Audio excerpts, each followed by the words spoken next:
You're listening to musician, author, and educator Bobby Borg, breaking down music, business, and marketing basics so they stick. So hey everybody, my name is Bobby Borg and welcome to USC's DIY podcast studio. The topic for my discussion today is roadmap to release. And I'm going to break that down into three main categories, which is one, the EP, two, the video, and three, the live set. And of course, this is going to bring up other important points as well. In any case, I've got a really great guest, a perfect guest for this topic today. His name is Barry Squire. And Barry Squire is an independent talent consultant, a former A&R executive at Warner Columbia Geffen, and a musician, drummer too. So, hey, you guys, I know that a lot of people, when they are thinking about releasing their music, they get extremely overwhelmed and stressed out. But really, the process can be broken down into a few important key steps. And that's what brings us to our discussion today and to point number one, which is essentially the EP. And speaking yesterday, Barry, that pretty much involved getting your songs together, getting it recorded, and getting the proper distribution in place. So can you talk briefly about this? Sure. Be careful not to let all this overwhelm you. You'll have a lot of people in your life, parents, relationships, things like that, and they expect you to accomplish all of this in 3 months. Right. And so what I'm about to tell you today, actually, I think a better timeline is about a year to 2 years. Mm-hmm. And the way to deal with it is to do one thing at a time, accomplish that, and then move on to the next step. That way you won't feel so overwhelmed. But starting with the EP. So the first step in all of this is to get recorded music. And that could be collaborating with people. It could be paying money to go into a studio. Anything you can possibly do to get your music recorded. When you feel like you have 5 tunes or 6 or 7 and you have enough material, take some of those songs and now you can call it an EP. You give it a name, you either do your own graphics or you find somebody that does graphics, and then you get distribution for your EP by using things like CD Baby or TuneCore. And you pay a nominal fee, and they will go ahead and put you on iTunes, Spotify, and things like that. You don't have to actually press up physical EPs unless you are planning on selling those to generate income as you tour. Mm-hmm. But you can actually create your EP without actually pressing up physical product.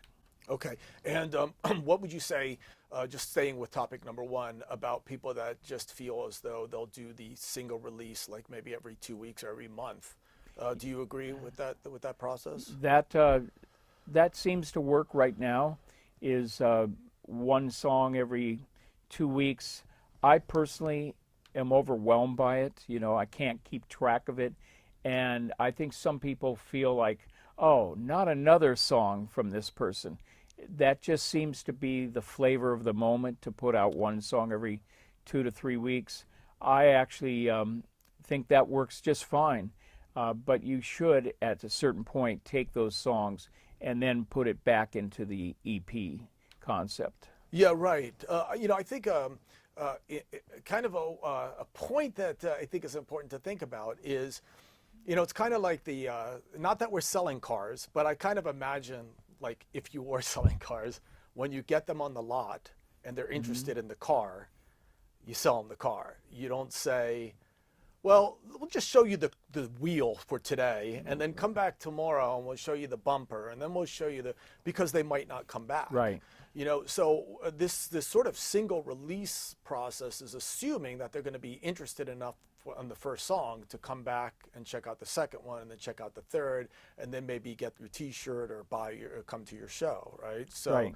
That's an important consideration here. Okay, so let's move on to point number two, which is the video. And would you agree that these days, of course, video is extremely important, but you talked about a number of sort of tips or resources and advice in getting the video made. So can you talk a little bit about that? Yes, a video is mandatory. If you don't have a video, people believe you're not professional, you're not competitive, you're hiding something, you're not in the game, you're not up on your technology. So they always want to see what you look like. It's been that way forever in our business. Now, what a lot of people don't understand is you don't need to spend huge amounts of money in the beginning. If you do a video on a very low budget and things work out really well, you can always come back and make a more expensive video. So to begin with, you don't need the video with the horses and the helicopters and at the beach. What you can do to create a video in the beginning is you can either go to a rehearsal studio that has that facility if you feel like you have a really strong live show, and you can record your set and then edit it and use one of those songs or two of those songs as your video. You can also collaborate with film schools, in which case you might go to a student and say, listen, I know you need to build up your reel, but what you would be doing is volunteering your services. Or you can go to certain nightclubs, have open mic nights, and if you do well at that, or you can get friends. You would be surprised how many people in the music business have related friends that work in film and things like that, and they're also trying to build their resume. Yeah, and also it's amazing like how a little attachment on your iPhone can really make some unbelievable videos as well. And videos or cameras are relatively inexpensive these days as well. So I've seen some people go out and buy like a Sony, let's just say for example, camera, and do some GoPro, let's just say for example, and do some pretty amazing things. So Sure. Okay, cool. Let's go ahead and talk about point number 3, which is the live set. And this is an important thing, being able to actually get up on stage and prove that you can deliver face-to-face, one-on-one, or one on, or 4 on, hopefully a couple hundred. But in any case, it's that that live, like, let's get up on stage and do this. Do you still think that this is an important element in the process? Essentially being a traveling salesman, essentially, is what it is. Right. I mean, is it still important? Can you talk about it?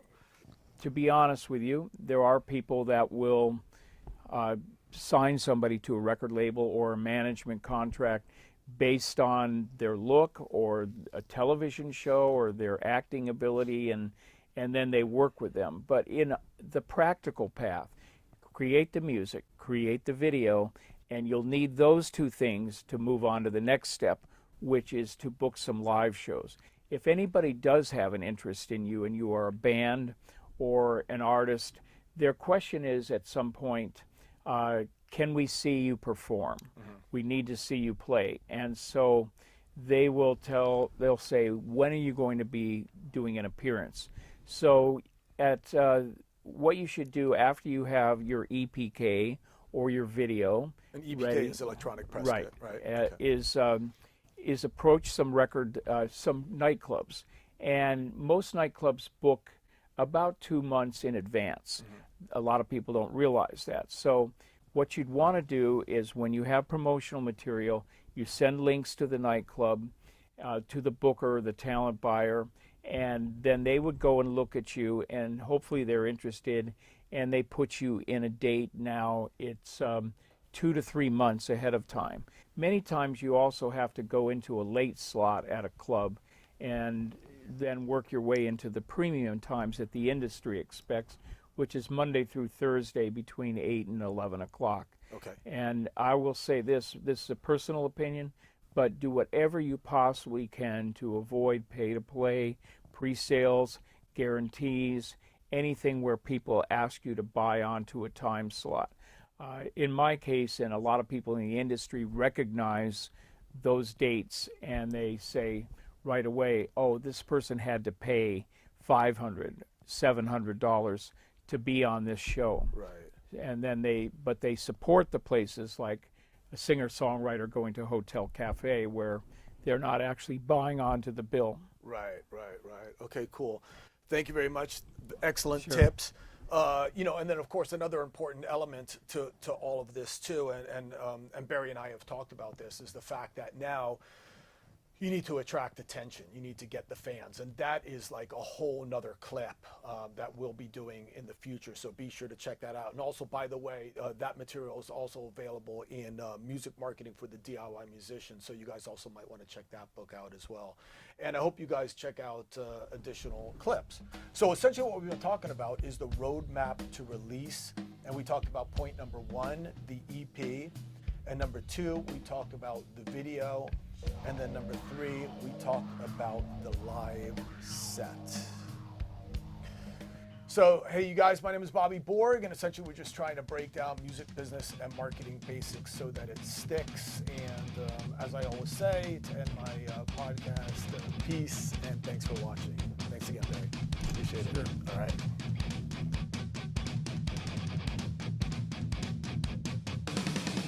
So hey everybody, thank you very much for watching that video. Definitely interested to hear what you have to say, so please leave a comment below. Maybe you can tell us about some topics you'd like me to cover in the future, okay? So again, thanks very much you guys, and take care.